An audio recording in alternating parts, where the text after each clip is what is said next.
Hello student, कैसे हैं आप सब। एक बार पुनः सी कोचिंग क्लासेस पर स्वागत है। उम्मीद करता हूं आप सब अच्छे होंगे, मस्त होंगे, बेहतर होंगे, आपकी पढ़ाई बेहतर चल रही होगी। क्लास 12 फिजिक्स एनसीईआरटी में चैप्टर 1 चल रहा है, जिस चैप्टर का नाम है इलेक्ट्रिक चार्ज एंड फील्ड, वैद्युत आवेश तथा क्षेत्र। और इसमें हमने जितने भी लेक्चर कराए हैं 2024 के लिए हमारा नया सेशन स्टार्ट हो चुका है, जो कि आपको प्लेलिस्ट में क्रम से मिल जाएगा। सी कोचिंग क्लासेस में अभी तक आप ज्वाइन नहीं किए हैं तो बस चैनल पे जुड़ जाइए, चैनल को सब्सक्राइब कर लीजिए ताकि आपको इसी प्रकार के नए वीडियोज बिल्कुल फ्री ऑफ कॉस्ट यूट्यूब पे मिलता रहे। तो चलिए शुरू करते हैं बच्चों। आज का जो हमारा टॉपिक है गास थ्योरम। गास थ्योरम बच्चों, इसका हम पूरा गणितीय व्याख्या करेंगे क्योंकि क्वेश्चन सीधा पूछा जाता है गास थ्योरम किसे कहते हैं, या गास का प्रमेय लिखिए, साथ में सिद्ध कीजिए कि फाई ई बराबर क्यू अपान एप्सिलॉन नॉट। ठीक है, यहाँ पे क्वेश्चन आता है कि गास प्रमेय लिखिए तथा सिद्ध कीजिए कि फाई ई ये आपका वैद्युत फ्लक्स है, क्यू अपान एप्सिलॉन नॉट, ये सिद्ध करने के लिए बोला जाता है। तो आज हम पूरा गणितीय व्याख्या सहित सिद्ध करेंगे। सबसे पहले ये गाउस का प्रमेय किसने दिया, तो कार्ल फ्रीडरिच गाउस ने ही दिया। गास मिलेगा कभी कभी किसी बुक में गाउस मिलेगा, तो आपको परेशान नहीं होना है। इस नियम का प्रतिपादन किसने किया, तो कार्ल फ्रीडरिच गाउस ने किया। ये आपको याद रखना पड़ेगा। इनका कथन क्या था कि किसी बंद पृष्ठ से गुजरने वाला संपूर्ण वैद्युत फ्लक्स, कोई हमारे पास बंद पृष्ठ है, बंद पृष्ठ से गुजरने वाला संपूर्ण वैद्युत फ्लक्स उस बंद पृष्ठ के अंदर निर्वात में उपस्थित कुल आवेश का 1/एप्सिलॉन नॉट गुना होता है। क्या था इनका कथन कि हमारा जो फाई ई है, कुल वैद्युत फ्लक्स फाई ई जो है, यदि मान के चलता हूं किसी अल्पांश की बात करूं तो आपका फाई ई बराबर होता है ई इंटू डी एस। क्या, ई इंटू डी एस। लेकिन संपूर्ण की बात किया जा रहा है, ये बंद पृष्ठ, तो ये हमने यहाँ पे चिन्ह बनाया, इसका मतलब है सरफेस, यानी संपूर्ण बंद पृष्ठ के लिए है। तो इसका जो मान है वो क्यू अपान एप्सिलॉन नॉट के बराबर होता है।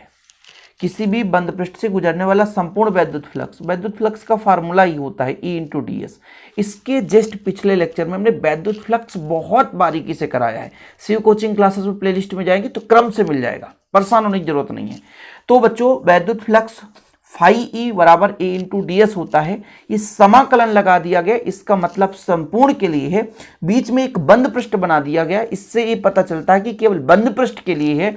बंद पृष्ठ के लिए संपूर्ण जो वैद्युत फ्लक्स है वो क्यू अपान एप्सिलॉन नॉट के बराबर है, अर्थात आवेश के 1/एप्सिलॉन नॉट गुना के बराबर है। देखो ना, इससे आपको एक संकेत मिल जाएगा कि किसी भी, देखो ये आपका समाकलन है मतलब संपूर्ण, ये आपका बीच में बंद पृष्ठ बन गया मतलब किसी बंद पृष्ठ के लिए है। ई इंटू डी एस क्या है, संपूर्ण वैद्युत फ्लक्स, यानी किसी बंद पृष्ठ से गुजरने वाला संपूर्ण वैद्युत फ्लक्स आवेश का 1/एप्सिलॉन नॉट गुना होता है। ये गाउस का प्रमेय है, गाउस थ्योरम है। ठीक है, गणितीय व्याख्या करने के लिए हमको एक छोटा सा डायग्राम बनाना है। चलिए शुरू करते हैं, बिल्कुल शाब्दिक रूप से, मतलब एग्जाम में कैसे लिखना क्या लिखना है एकदम शॉर्टकट फॉर्म में पढ़ेंगे। ठीक है, तो यदि मैं आपसे कह दूं कि यहाँ पे शुरू करते हैं गणितीय व्याख्या। गणितीय व्याख्या मतलब पूरा मानक रूप से लिखना है, और हिंदी बहुत ज्यादा नहीं लिखना है, उतना लिखना जितने में आपको बराबर अंक मिल जाएगा। सबसे पहले हमको एक बंद पृष्ठ बनाना है। बंद पृष्ठ है ना, कैसा भी हो सकता है, वृत्ताकार भी हो सकता है, टेढ़ा मेढ़ा भी हो सकता है। जैसे मैं कह दिया भैया एक मेरा बंद पृष्ठ है, ये मैंने अपने आप बंद पृष्ठ की कल्पना कर ली, जरूरी नहीं बिल्कुल गोला ही हो, ऐसा नहीं है।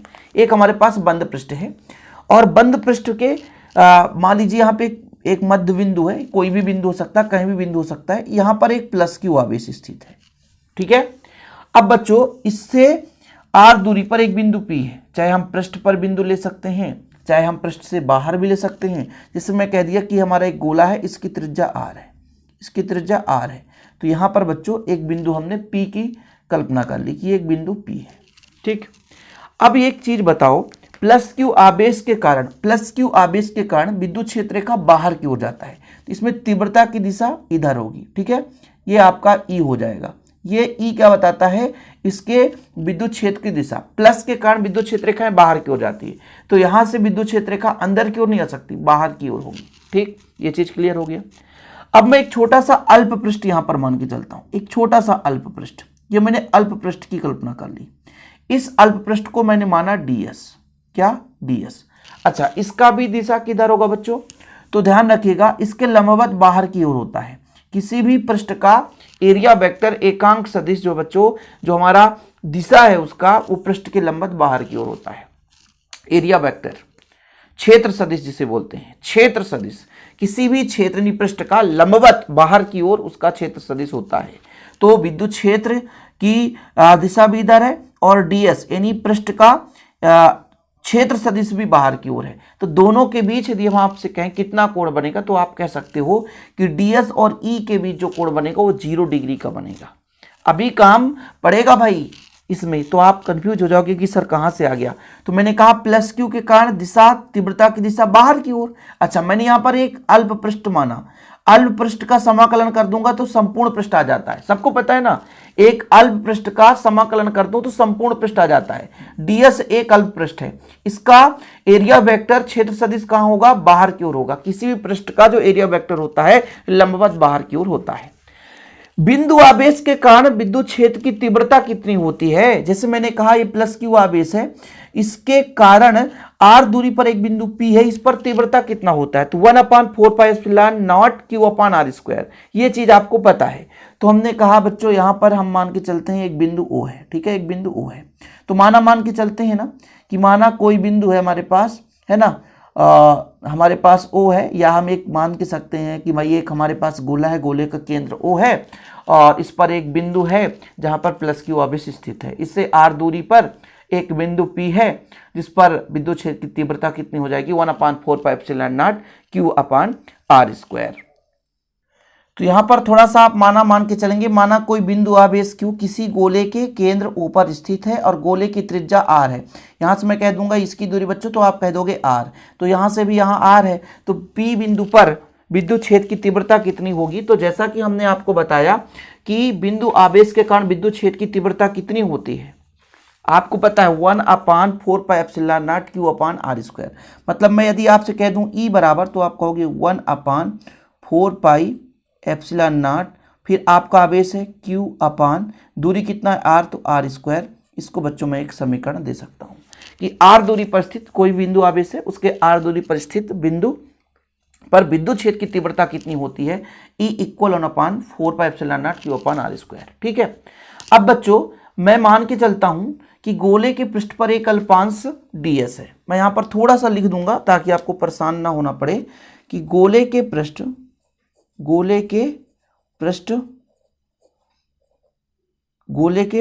में बिंदु P पर, यहां पर बिंदु P पर ही हम एक अल्पांश, या हम ऐसा बोल सकते हैं एक क्षेत्र अवयव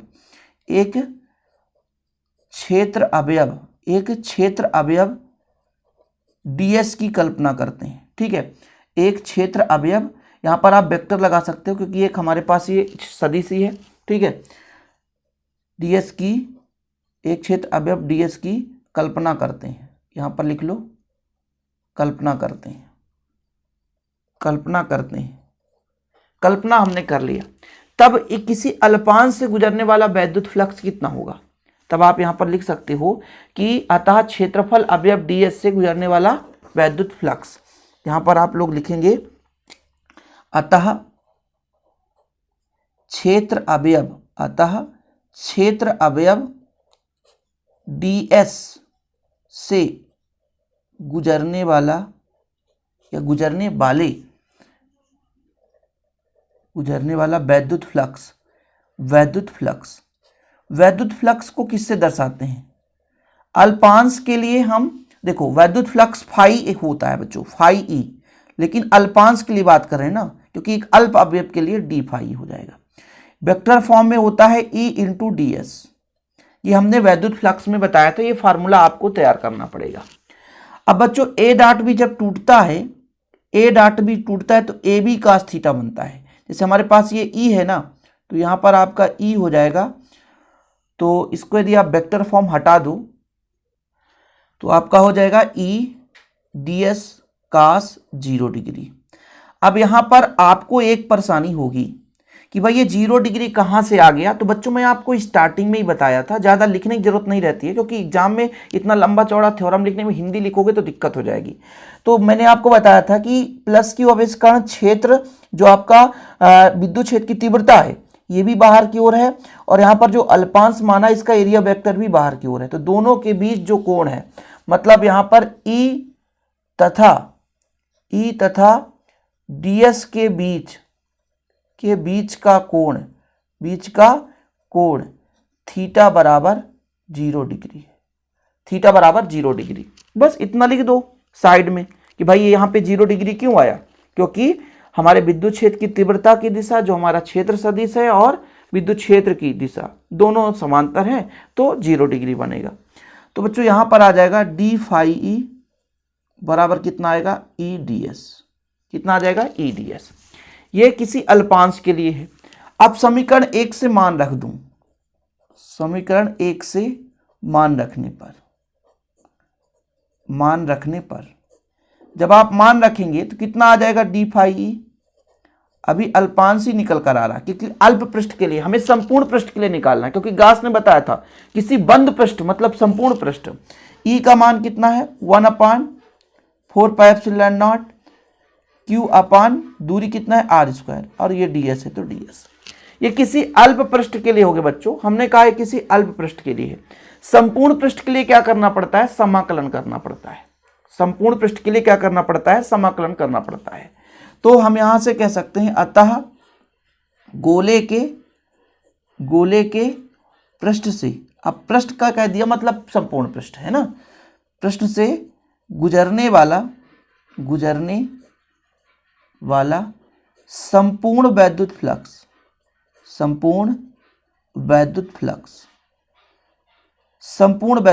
बच्चों, यानी गोले से ही आ रहा है तो संपूर्ण वैद्युत फ्लक्स कितना हो जाएगा आपका, हो जाएगा फाई। संपूर्ण के लिए फाई, डी लगा देंगे तो अल्प के लिए हो जाएगा। लेकिन बच्चों ये जो संपूर्ण आया वो अल्प का ही समाकलित रूप है, इतना ध्यान रखना। जब भी हमें एक बड़े से क्षेत्र का मान निकालना है तो छोटे से क्षेत्र का क्या कर दो, समाकलन कर दो। छोटे से क्षेत्र का समाकलन करोगे तो बड़े से क्षेत्र का मान आ जाएगा बिल्कुल अपने आप, परेशान होने की जरूरत नहीं है। अब यहां पर बच्चों समीकरण 2 से मान रख दूं मैं, समीकरण 2 से मान रखने पर, समीकरण 2 से मान रख दो भाई, कितना आएगा मान रखोगे तो, डी फाई ई का मान कितना है, समाकलन तो समाकलन ही लगाना, 1/4πε0 क्यू अपान r स्क्वायर, और ds है तो ds रहने। समाकलन बच्चों किसका हो सकता है, s के रिस्पेक्ट में कुछ भी ये नहीं है, तो जो नहीं है तो उसे तो कांस्टेंट मानेंगे भाई। यहां पर s के रिस्पेक्ट में समाकलन होगा तो s ही होना चाहिए, तो कुछ है नहीं, तो जो बाहर आ जाएगा उसे बाहर ले लो, 1/4πε0 क्यू बटा r स्क्वायर, ये बाहर आ गया। अंदर कितना बचेगा, केवल 1 बचेगा। अंदर कितना बचेगा, 1 बचेगा, जिसका कोई वैल्यू नहीं होता है। ठीक, कोई दिक्कत तो नहीं है। या करके आप इसे ऐसा भी लिख सकते हो कि डी फाई ई, एक मिनट, ये फाई नहीं भाई, ये पूरा का पूरा फाई ही है। ठीक है, पूरा का पूरा फाई ही है बच्चों ये। तो फाई ई लिखना है 1/4πε0 क्यू बटा r स्क्वायर, और ये समाकलित रूप है। संपूर्ण के लिए बात चल रहा है, ध्यान रखना, संपूर्ण के लिए बात चल रहा है। संपूर्ण के लिए इसलिए हम यहाँ पर ऐसा लगा लेंगे, संपूर्ण पृष्ठ के लिए बात कर रहे हैं। और वैसे भी ये आपका समाकलित रूप है ds का, तो संपूर्ण के लिए हो जाएगा। अच्छा, गोले का वक्र पृष्ठ कितना होता है बताओ जरा सभी बच्चे, आप लोग 10th का याद करो। गोले का वक्र पृष्ठ कितना होता है भाई, हमारा समाकलित रूप है, ds अल्प पृष्ठ है, इसका हम समाकलन संपूर्ण पृष्ठ आ जाएगा, जो कि आपके किसके बराबर हो जाएगा बच्चों, ये जो कि आपके पास सरफेस का है ना। तो गोले का वक्र पृष्ठ कितना होता है, 4πr स्क्वायर। भाई r त्रिज्या है, ये क्या है, गोले का कुल पृष्ठीय क्षेत्रफल, यानी आपका पृष्ठ का ही क्षेत्रफल है ना, तो गोले का पृष्ठीय क्षेत्रफल आ गया। ठीक है, पृष्ठीय क्षेत्रफल। ठीक, 4πr स्क्वायर। वैल्यू पुट करो बच्चों, क्या आ रहा है, लगभग आपका खत्म ही होने वाला है। 1/4πε0 क्यू अपान r स्क्वायर और 4πr स्क्वायर। वैल्यू पुट कर दिया ना। चलो बच्चों काटो, 4π से 4π, r स्क्वायर से r स्क्वायर, तो कितना बचा, phi E equal Q upon epsilon naught, epsilon naught बचा ना, जी हाँ, यही गास का प्रमेय, यही गास का प्रमेय। ज़्यादा लंबा चौड़ा टाइम नहीं लगता है, 10 से 15 मिनट के बीच में गास का थ्योरम कंप्लीट। इसके कंडीशन भी हैं। ये गास का थ्योरम कंप्लीट हो गया, उम्मीद करता हूं आप समझ गए होंगे। इसके कंडीशन भी है बच्चों, ये आपको डायग्राम दिख रहा है, इसके कंडीशन भी है। कंडीशन ऐसा है कि मान के चले हम कि पृष्ठ के अंदर कई सारे आवेश। कंडीशन है, थोड़ा सा मैं आपको समझा देता हूं क्योंकि आपके बुक में होगा और आपके सर पढ़ाएंगे, बोलेंगे हमारे हमने तो यूट्यूब पे पढ़ा, तो सर से ना बन रहा होगा यार, तभी ऐसा किए होंगे। तो विशेष स्थितियां कंडीशन बोल के रखा है कि मान के चलते हैं कि बंद पृष्ठ के अंदर कई आवेश हों, बंद पृष्ठ के अंदर कई आवेश हों, कई आवेश Q1 Q2 आदि, तब फाई ई बराबर कितना हो जाएगा बच्चों? तो आप सबको पता है कि 1/ε0 है ये, और Q के जगह Q1 plus Q2 plus Q3, कई सारे आवेश हैं ना बच्चों। तो कितने आवेश हैं लगभग? तो एक प्रकार से हमें इस प्रकार से इसको दर्शा दें कि सभी आवेशों का योग, ठीक है, सभी आवेशों का योग। तो ये आपका फार्मूला निकल कर आ जाता है कि यदि कई सारे आवेश हों उस स्थिति में गास का थ्योरम कितना होगा? तो फाई ई इक्वल 1/ε0 सिग्मा है आपका क्यू। ये आपको ये बताता है कि सभी जो आपके पास आवेश हैं उनका योग हो। हाँ, इतना याद रखना कि आवेश अंदर हो, तब की बात की जा रही है। ये कंडीशन फर्स्ट है, ठीक है। कंडीशन सेकंड ये है कि यदि आवेश बंद पृष्ठ से बाहर स्थित हो, यदि आवेश बंद पृष्ठ से बाहर हो, बंद पृष्ठ से बाहर हो, तो हम अंदर के लिए बात कर रहे हैं ना। गास का थ्योरम बताया था कि किसी बंद पृष्ठ से गुजरने वाला संपूर्ण वैद्युत फ्लक्स, तो बंद पृष्ठ से वैद्युत फ्लक्स कब गुजरेगा, यानी विद्युत क्षेत्र रेखाएं कब गुजरेगी? जब अंदर आवेश होगा। इस स्थिति में मैं आपसे कह सकता हूं कि इस स्थिति में बंद पृष्ठ के अंदर जो आवेश है बच्चों, आवेश Q बराबर 0 होगा। इस स्थिति में बंद पृष्ठ के अंदर Q बराबर 0 होगा। तब फाई ई बराबर कितना हो जाएगा? Q/ε0 होता है तो 0/ε0, कुल मिलाकर 0 हो जाएगा। यानी आवेश बाहर स्थित है, आवेश यदि बाहर स्थित है तो फिर जो वैद्युत फ्लक्स है वो शून्य होगा। यदि आवेश बंद पृष्ठ के बाहर स्थित है तो वैद्युत फ्लक्स शून्य हो जाएगा, ठीक है। यहां पर आप लिख भी सकते हो कि यदि आवेश बंद पृष्ठ के बाहर है तो बंद पृष्ठ से गुजरने वाला संपूर्ण वैद्युत फ्लक्स शून्य हो जाएगा, लिख लेना आप लोग, ठीक है बच्चों। आप लोगों के लिए नोट्स लेना है, कॉन्टैक्ट नंबर 9685299149 है। 100 रुपीज चार्ज है बच्चों, बेहतर रूप से नोट्स मिलते हैं, नोट्स आप ले सकते हैं और तैयारी कर सकते हैं अपना, ओके। तो अभी भी समय है, नोट्स ले लें और प्रॉपर रूप से मात्र 100 रुपीज चार्ज लगता है, आप प्रॉपर रूप से तैयारी कर पाएंगे। तीसरा कंडीशन ये है कि आवेश बंद पृष्ठ के अंदर भी हो व बाहर भी हो। भाई अंदर भी आवेश हो सकता है, जैसे मैंने कहा एक बंद पृष्ठ है, इसके अंदर Q1 आवेश है, इसके अंदर Q2 आवेश है, तो केवल अंदर के लिए ही वैद्युत फ्लक्स निकल सकता है, बाहर के लिए नहीं निकल सकता। यदि मैं आपसे कह देता कि फाई ई बराबर कितना हो जाएगा, तो आवेश जो अंदर है ना उसका होगा और बाकी बाहर के लिए कोई वैल्यू नहीं है, ध्यान रखिएगा, बाहर के लिए कोई वैद्युत फ्लक्स नहीं होगा। ये कंडीशन बता रहा हूं, एग्जाम में केवल आपका गास थ्योरम पूछा जाएगा और भैया हमने सिद्ध किया था, ये आपका मुश्किल से 2 पेज है, यही आपको सिद्ध करना है, खत्म कहानी। ज्यादा लंबा चौड़ा सोचने की जरूरत नहीं है, ठीक, ओके बच्चों।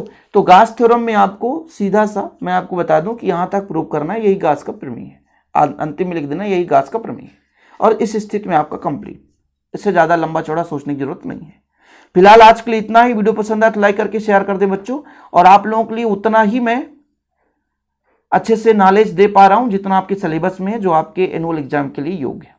ठीक है, नोट्स लेना तो कांटेक्ट नंबर फिर से बता दे रहा हूं, 96 85 29 91 49। ओके बच्चों, आज के लिए इतना ही। जय हिंद, वंदे मातरम।